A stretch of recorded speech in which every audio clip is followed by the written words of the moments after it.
মূল কারণ হলো যে আমরা শুরু থেকে বলছি আমরা লেজুর ভিত্তিক যে ছাত্র রাজনীতি সে রাজনীতি করব না। বাচ্চার শুরু থেকে যদিও আমাদেরকে আশ্বস্ত করছে তারা লেজুর ভিত্তিক ছাত্র রাজনীতিকে অ্যাভয়েড করবে, কিন্তু দিন শেষে তারা লেজুর ভিত্তিক ছাত্র রাজনীতিতে ফিরে গেছে। সেই জায়গা থেকে আমাদের একটা তাদের মধ্যে একটা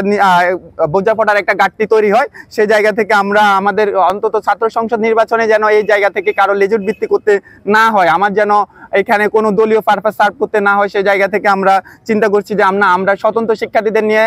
একটা প্যানেল গোছাবো, যেখানে প্রত্যেক দল মতের মানুষ থাকবে, প্রত্যেক জনগোষ্ঠীর মানুষ থাকবে, যাদের সক্রিয় অংশগ্রহণে যোগ্য মানুষদের নেতৃত্বে আমরা বিশ্ববিদ্যালয়কে পরিচালনা করতে চাই, বিশ্ববিদ্যালয়ের শিক্ষার্থীদের প্রতিনিধিত্ব করতে চাই। আমি বলি এটার আনসার, আমার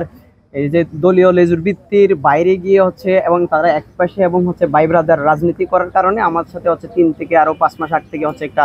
বোঝাপড়ায় ঘাটতি চলছিল, দূরত্ব আসছে। এর মধ্যে আমাকে অলরেডি আমি হচ্ছে 1 মাস অন্তর অন্তর 2 মাসে হচ্ছে আমি হচ্ছে 2বার